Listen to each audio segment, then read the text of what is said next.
ഒരു cauliflower fry ഉണ്ടാക്കാൻ പോവുകയാണ്. അതിന് വേണ്ടിയിട്ട് കോളിഫ്ലവർ മഞ്ഞൾപ്പൊടി ഇട്ട് തിളച്ച വെള്ളത്തിൽ ഒരു 2 മിനിറ്റ് ഒന്ന് ബോയിൽ ചെയ്തെടുത്തിട്ട് വാഷ് ചെയ്തെടുത്തതാണ് കേട്ടോ. അതിന് ഈ മഞ്ഞ കളറായിട്ടിരിക്കണം ഇത്രയും. അപ്പോൾ നമുക്കതിന് ഒരു ഫ്രൈ ഉണ്ടാക്കാൻ പോവാണ്. അപ്പോൾ നമ്മുടെ വേപ്പില, നമ്മുടെ വീട്ടിലുണ്ടായ വേപ്പില, പിന്നെ നമുക്ക് പുതിനയുടെ ഇല, മിക്സിയുടെ ജാറിൽ ഉപ്പ് പൊടിച്ചതാണ് ഇപ്പോൾ തന്നെ, അതുകൊണ്ടാണ് അതിൻ്റെ ഉള്ളിലൊരു കളറ് കാണുന്നത്. ഉപ്പ് പൊടി ഉണ്ടാക്കിയതാണ്.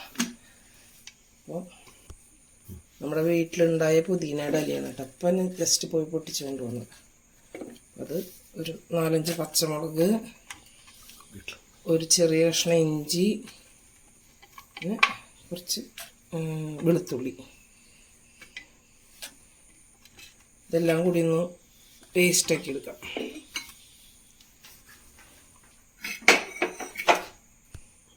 കുറച്ച് വെള്ളം ചേർത്ത് അത് നന്നായി അരച്ചെടുത്തിട്ടുണ്ട്. അതിലേക്ക് നമുക്ക് കടലമാവ് ഇട്ട് കൊടുക്കാം. 2-2.5 ടേബിൾ സ്പൂൺ കടലമാവ് ഇട്ടിട്ടുണ്ട്. അതിലേക്ക് കുറച്ച് 2 ടേബിൾ സ്പൂൺ കോൺഫ്ലവർ ഇട്ട് കൊടുക്കാം. ഇനി ഇതിൽ ഉപ്പ് ചേർത്തിട്ടുണ്ട് കേട്ടോ. അതിനൊന്നുകൂടി അടിച്ചെടുത്തിട്ട് വരാം. നമ്മുടെ അടിച്ചെടുത്ത ബാറ്റർ നമുക്ക് ഇതിലേക്ക് ഒഴിച്ചു കൊടുക്കാം.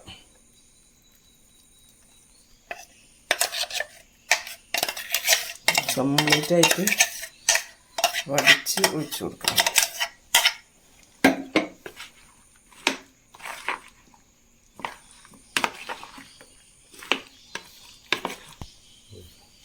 നമുക്കിതിലേക്ക് ഒരു ടേബിൾ സ്പൂൺ അരിപ്പൊടി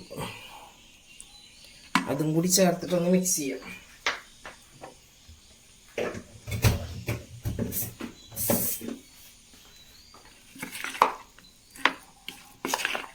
ഒരു 2 ഐറ്റംസും കൂടി ഇതിൽ ചേർക്കാനുണ്ട്, അതുകൂടി ചേർക്കാം. ഇതിലേക്ക് നമ്മൾ ചുമന്ന മുളക് ചേർക്കണില്ല, കുരുമുളക് പൊടിയാണ് ചേർക്കണത്. പിന്നെ പച്ചമുളക് ചേർത്ത് അരച്ചിട്ടുണ്ടല്ലോ, അപ്പോൾ അതുകൊണ്ട് എരിവുണ്ടാവും. ഇനി കുറച്ച് ഒരു സ്പൂണോളം സോയ സോസ്,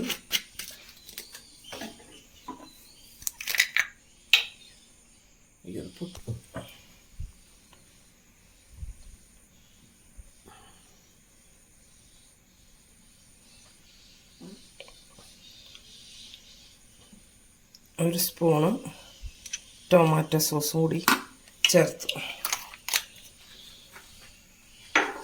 എല്ലാം കൂടി നന്നായി മിക്സ് ചെയ്യും.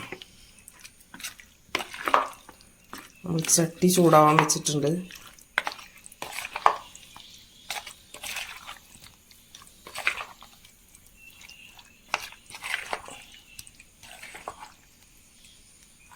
സ്പൂൺ കൊണ്ട് തന്നെ നമുക്കിത് ഫ്രൈ ചെയ്തെടുക്കാം. സ്പൂൺ കൊണ്ട് തന്നെ കോരി ഇട്ടാൽ മതി, ചെറുതാക്കിയിട്ട്.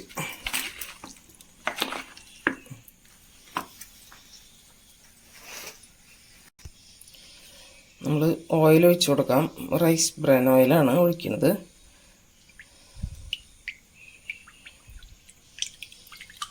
ഒരുപാട് വേണ്ട, കുറച്ച് ഒഴിച്ചു കൊടുത്താൽ മതി. എണ്ണ അധികം ചൂടായിട്ട് വീണ്ടും യൂസ് ചെയ്യണം നല്ലതല്ലല്ലോ, അതുകൊണ്ട് നമുക്ക് അത്രയ്ക്ക് എണ്ണ മതി.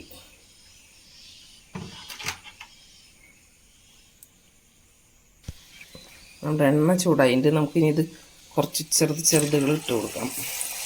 കുറേശ്ശെ ഇങ്ങനെ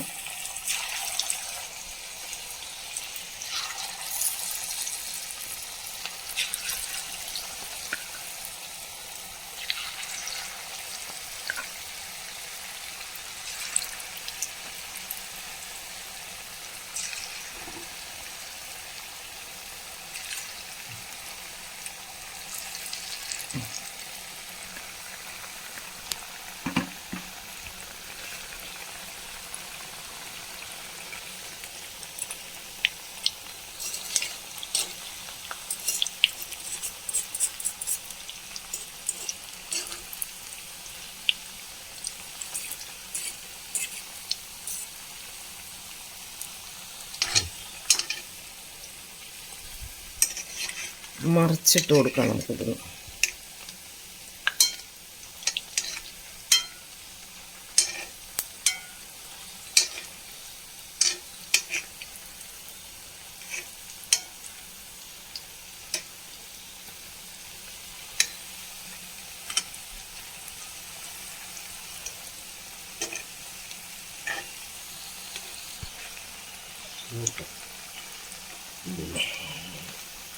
ഗ്യാസ് ഒരു മീഡിയം ഫ്ലെയിമിൽ വെച്ച് കൊടുക്കാം, അപ്പോഴേ ഉള്ളു വേവുള്ളൂ.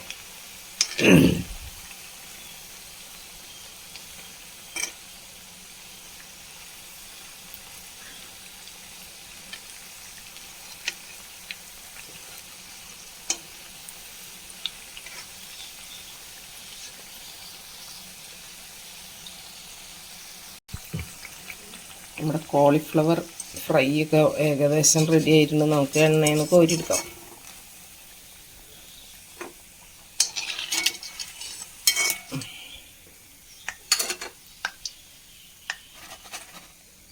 നമുക്ക് അടുത്ത ബാച്ച് ഇട്ട് കൊടുക്കാം. ഇതൊന്ന് എണ്ണയിൽ നിന്ന് വാർന്ന് പോയാൽ പാത്രത്തിലേക്ക് ഇടാം.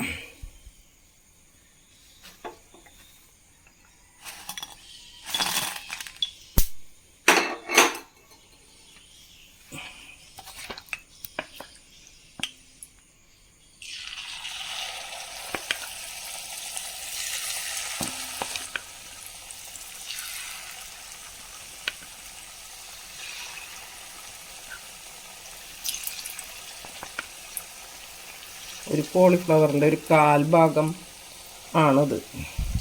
അതുണ്ടായത് തന്നെ നമ്മൾ ഈ ചെറിയ പീസാക്കി മുറിക്കണോണ്ട് അത്യാവശ്യം ഉണ്ടാവും. ഇത് ഫ്രൈ ആക്കി വരുമ്പോൾ കഴിക്കാൻ, ചായക്കൊക്കെ കഴിക്കാനുള്ള അത്യാവശ്യം സംഭവം ഉണ്ടാവും. കുട്ടികളുണ്ടെങ്കിലും അത്യാവശ്യം കുറച്ച് പേർക്ക് കഴിക്കാനുള്ളത് ഉണ്ടാവും.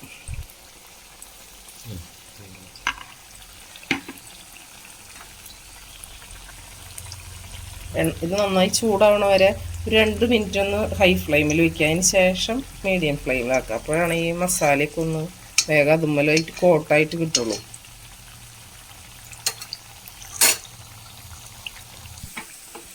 നമ്മുടെ കോളിഫ്ലവർ ഫ്രൈ അടുത്ത സെറ്റും റെഡി ആയിട്ടുണ്ട്.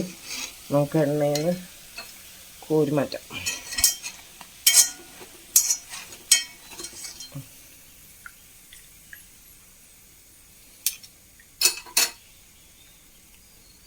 നല്ല ടേസ്റ്റി ആയിട്ടുള്ള ഒരു കോളിഫ്ലവർ ഫ്രൈ ആണത്. നമുക്ക് ചായയുടെ കൂടെ കഴിക്കാനും കുട്ടികൾക്കൊക്കെ ഒരുപാട് ഇഷ്ടപ്പെടും. സോസ് കൂട്ടി കഴിക്കാൻ നല്ല ടേസ്റ്റാണ്.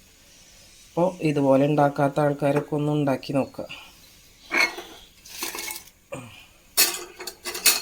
നമ്മളൊരു കോളിഫ്ലവർ വാങ്ങിച്ചു കഴിഞ്ഞാൽ നമുക്കിത് അതിൻ്റെ ഒരു 1/4 ഭാഗം എടുത്താൽ മതി. ഇത് തന്നെ ഇപ്പോൾ എത്രയാണ് നോക്കൂ.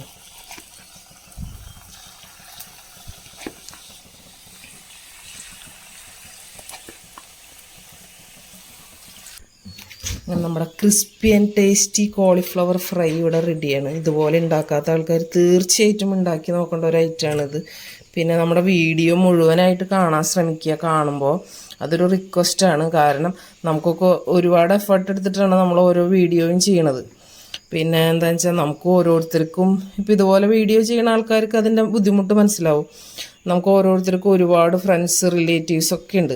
പക്ഷേ നമ്മളൊന്ന് ശ്രദ്ധിച്ച് നോക്കിയാൽ നമുക്ക് മനസ്സിലാവും നമ്മുടെ ഇടുന്ന ഓരോ വീഡിയോയുടെ അടിയിലും നമുക്ക് വേണ്ടപ്പെട്ട എത്ര പേരുടെ കമൻറ്റ് ഉണ്ടാവും, എത്ര പേരുടെ ലൈക്ക് ഉണ്ടാവും എന്നുള്ളത്.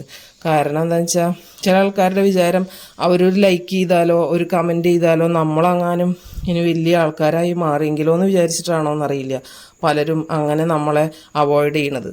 എനിക്കത് പലപ്പോഴും ഫീൽ ചെയ്തിട്ടുണ്ട്. ചില സമയത്തൊക്കെ ഭയങ്കരമായിട്ട് വിഷമം തോന്നിയിട്ടുണ്ട്. അപ്പോൾ അതുകൊണ്ടാണ് നമ്മളങ്ങനെ ഒരു വാക്ക് പറയണത്. അപ്പോൾ വീഡിയോ കാണുന്ന ആൾക്കാർ മാക്സിമം നമുക്ക് പറ്റാവുന്ന പോലെ, നമുക്കിതൊരു ആർക്കും വലിയ ഉപദ്രവമുള്ള ഒരു കാര്യമല്ലല്ലോ നമ്മൾ ചെയ്യണത്. പിന്നെ നമുക്കിത് ഒരാളെ സപ്പോർട്ട് ചെയ്തുകൊണ്ടോ ഒന്ന് കമൻറ്റ് ചെയ്തുകൊണ്ടോ നമുക്ക് കാണുന്ന ആൾക്കാർക്ക് ഒരു നഷ്ടം വരാനില്ല. അപ്പോൾ അത് മറ്റുള്ളവർക്ക് ഒരു ഉപകാരമാവണമെങ്കിൽ അത് ചെയ്യണോണ്ട് കുഴപ്പമില്ലല്ലോ. അതിന് മനസ്സ് കാണിക്കുക എന്നുള്ളതാണ് ചെയ്യേണ്ടത്. അപ്പോൾ അത് റിക്വസ്റ്റായിട്ട് കണക്കാക്കുക. നമ്മുടെ വീഡിയോ മാക്സിമം ഒന്ന് സപ്പോർട്ട് ചെയ്യുക കേട്ടോ.